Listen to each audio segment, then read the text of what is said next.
ସ୍ୱସ୍ଥ ନିଦ ଆନନ୍ଦରେ ପେଟେ ଖାଇକି ଶୋଇଯାଇଛି। ମୁଁ ସକାଳ 6ରେ ଉଠିଲି, ଖୁବ୍ ବଢ଼ିଆ ନିଦ ହେଲା।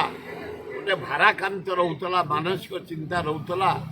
ମୋ ଦଳ କଂଗ୍ରେସ ଦଳ, ଯେଉଁ ଦଳ ପାଇଁ 60 ବର୍ଷ ମୁଁ କାମ କରିଛି, ସେ ଦଳରୁ ବାହାରିଗଲି। ସବୁବେଳେ ଅନୁତପ୍ତ କରୁଥିଲି। କାଲି ନିଜ ଘରକୁ ଫେରିଗଲା ପରେ ଭକ୍ତ ଦାସଙ୍କୁ ଧନ୍ୟବାଦ ଦେଇଛି, ଖଗଡ଼େଙ୍କୁ ଧନ୍ୟବାଦ ଦେଇଛି, ଆମର ରାହୁଲ ଗାନ୍ଧୀକି ଧନ୍ୟବାଦ ଦେଇଛି, ଆମର ଯେଉଁ ଅଜୟ ନୂଆ ଦାୟିତ୍ୱ ଦେଇଛି ଜେନେରାଲ ସେକ୍ରେଟାରୀ, ତାଙ୍କୁ ଧନ୍ୟବାଦ ଦେଇଛି।